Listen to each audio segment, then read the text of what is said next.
We got a lot to get to today, but a shock poll released yesterday from the Arab American Institute, which is a very reputable organization. This is James Zogby's organization. He is the brother of renowned pollster John Zogby. So this is not a joke organization here, which gives this polling more weight than it might otherwise have.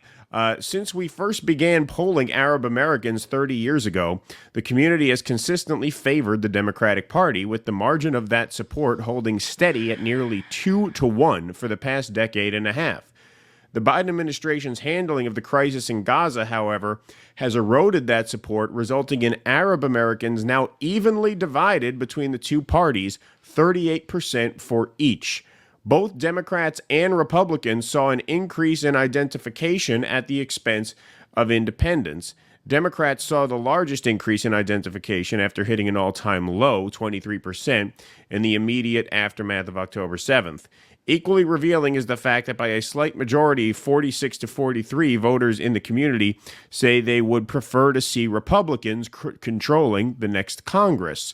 Turning to the presidential race, so here's the big headline. Former President Donald Trump and Vice President Kamala Harris are virtually tied 42-41 with Arab American voters, with Trump leading by a point.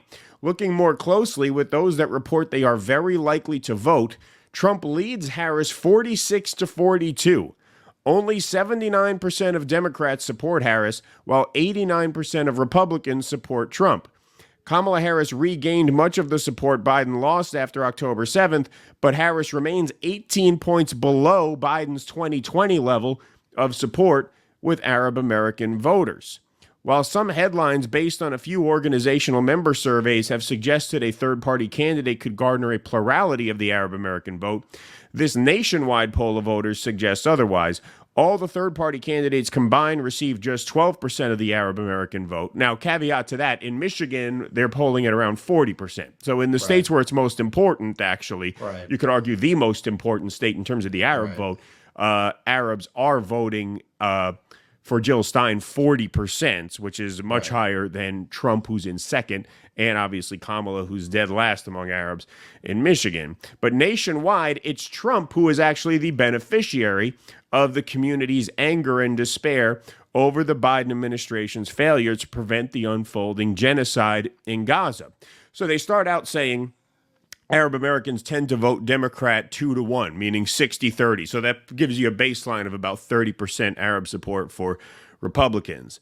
Now, because Democrats have tanked, what you're seeing is a protest vote that's kind of being split, so to speak, between Trump and the third parties. Trump gained, about 10 to 12% of that drop off, and the third parties gained, 10 to 12% of that drop off, depending on the margin of error. So really, if what your intention is to make a statement that the Democrats are not going to be able to commit genocide and get your vote, voting for Trump makes no sense. Just vote for Jill Stein. Right. Because Trump is not any less genocidal. That is true. That is true. However, responses show that there is still time for candidates to capture voter support from those that rank the crisis in Gaza as an immediate concern. When asked if Harris were either to demand an immediate ceasefire and unimpeded humanitarian aid to Palestinians in Gaza, or to withhold diplomatic support and arms shipments to Israel until they implement a ceasefire and withdraw their forces from Gaza, Harris's vote among Arab Americans increases to around 60%.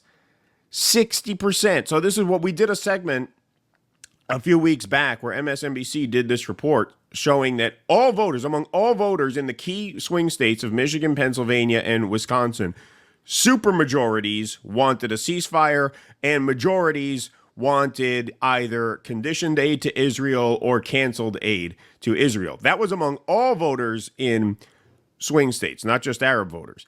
Among Arab voters here, there's data here that tells you she could undo this damage right now, by just taking the correct stance. And there's 1 month to go. This new Harris tally captures 1/3 of Trump voters while virtually wiping out the votes that would go to the third party candidate. So basically, she could get all the Jill Stein protest votes back and she could win back about a third of Trump's vote of the Arab share. If Trump were to make the same demands on Israel, he too would benefit, increasing his vote tally to 55%. This increased vote count for Trump comes from 1/4 of Harris voters and 1/2 of the votes going to third-party candidates. While these measures are needed and important to end the war, even less dramatic steps in the midst of a campaign could have been taken to win over more Arab American support. All right. So now we can show you, there's text here, but the graphics are more powerful here. So 55% of Arab Americans would have been more likely to support Harris if the DNC allowed a Palestinian speaker. If they had just allowed a Palestinian speaker, she could have made up a lot of ground with these voters that she's losing. Now, this is interesting because we hear a lot about how Jewish students feel unsafe on college campuses and in public in the wake of October 7th, how Jews feel, unsafe. Arab Americans increasingly face discrimination. So from April 2023 to now, you have a 10% increase in Arabs who say they face anti-Arab discrimination since October 7th. In terms of Arabs who are concerned about discrimination, that's up to 64% from only 50% in October of last year. We don't hear article after article after article about how Arabs feel unsafe. No. That never makes the press. And you won't. And you won't. Arab Americans increasingly concerned about personal safety. So I'm sorry, that was the discrimination question.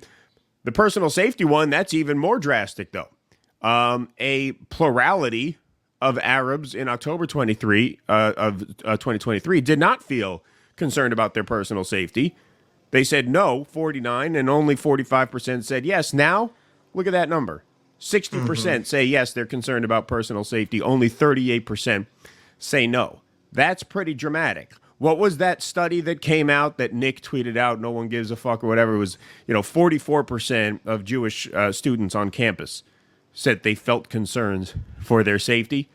Well, this is a convincing majority of Arabs now saying they feel concerned for their safety, and yet you don't see that kind of ink spill. Well, of course they don't do TV shows like Homeland where the main threat are Jews. Right. There is the culture is not rife with anti-Semitic imagery in mainstream media, so you already have the groundwork laid for anti-Arab discrimination, and then post October 7th, you have the Zionists exerting a lot of pressure and a lot of leverage to portray Arabs as a brutal, medieval, backward, dangerous people. And that's always there as white noise in our media.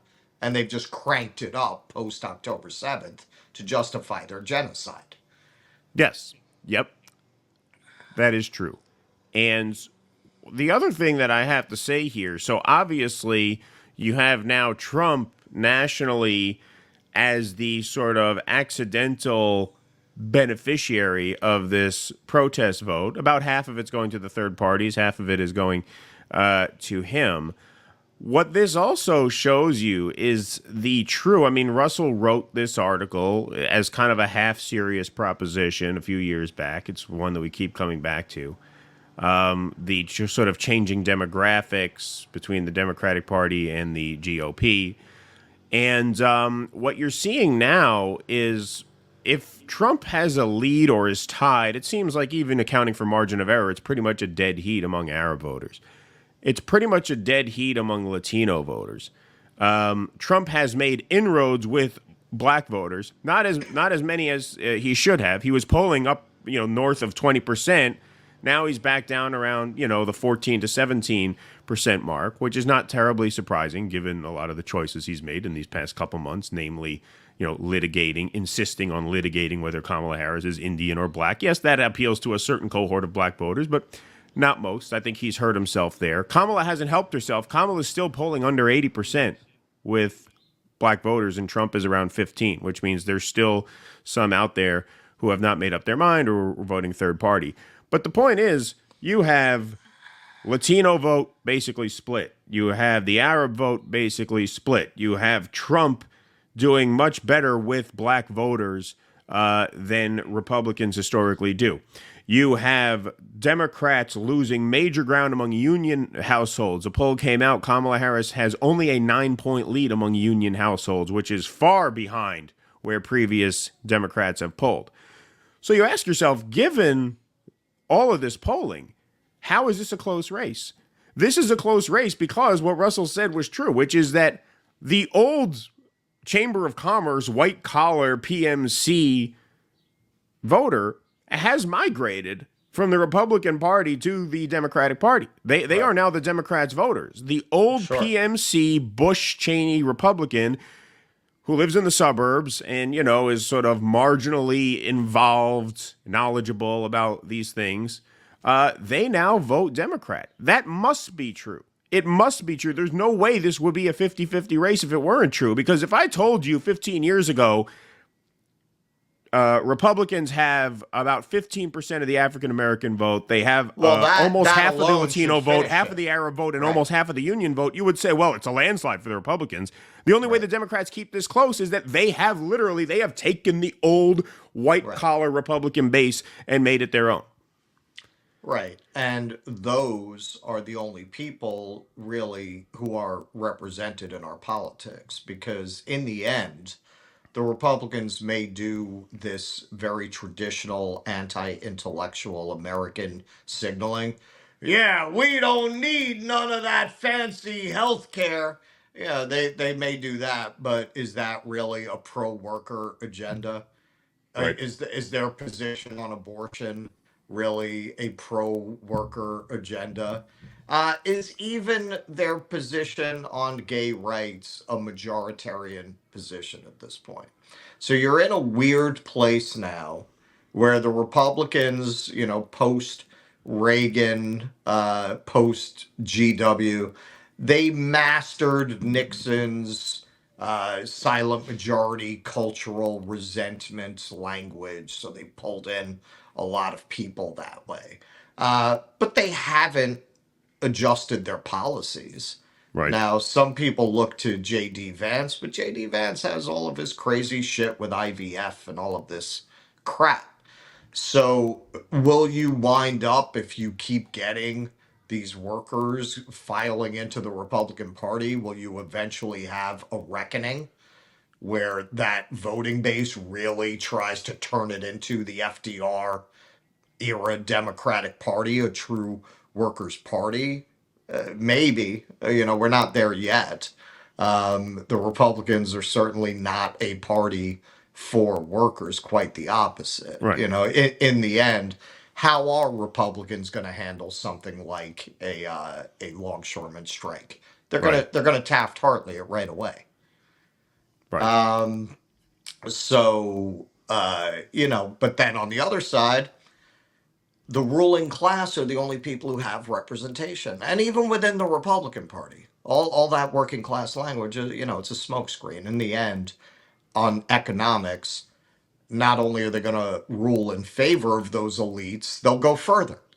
They'll go further than the Democrats will. That's where you're caught between these two mob bosses. But the Democratic Party, they are Rockefeller Republicans. They're socially liberal Republicans. That's it. Yeah. I mean, there's no other way to explain how the polls are this tight. I mean, in Michigan, there's a very organized campaign, the Abandon Harris campaign, which started out as Abandon Biden, obviously.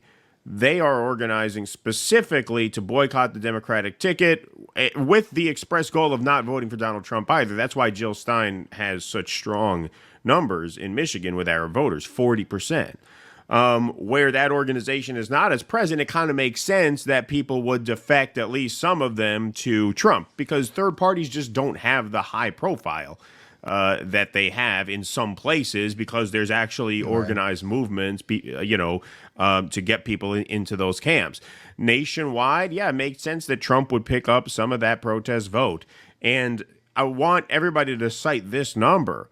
Whenever you hear some of the, more lib adjacent commentators in this space, or even peers of yours on social media who try and say, well, Trump is going to be worse for Gaza than Harris.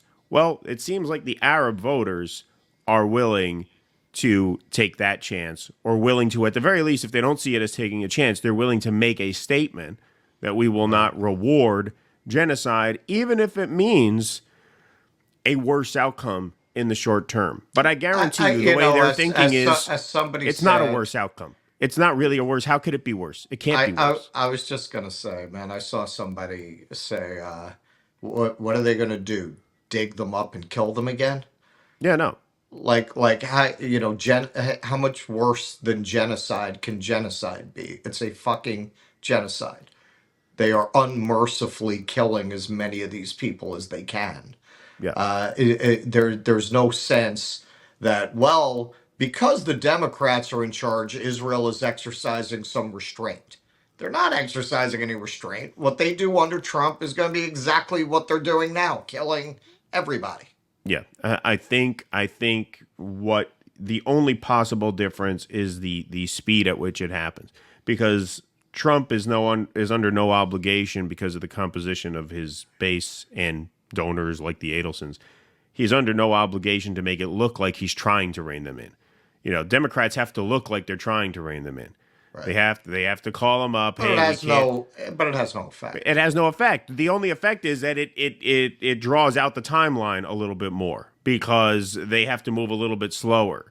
Hey, you have to let this humanitarian aid in. Some of it, not all of it, not even most of it. They were just caught lying about that last week.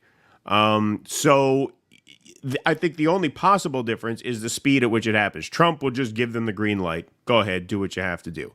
Kamala's going to have to pretend that she's trying to control them. But as we know now, they are not controlling them. 1 year later, we're in a war with Lebanon now. Right. This is now the Greater Israel Project. Tim Walz said in the debate, the expansion of Israel is very important. This is an expansionist war at this point. And I think the only possible difference, and this is only a possible difference, I'm not even saying this will happen, is that it'll happen at a faster pace with Trump, because optics are not an issue for him. He just comes out and says, yes, we need to do what the Adelsons tell me to do, and that means we have to get done what you want to get done. I got you to Golan Heights in about 15 minutes. Like, that's his thing. His thing is finish up so we can have peace, meaning clear Gaza out already.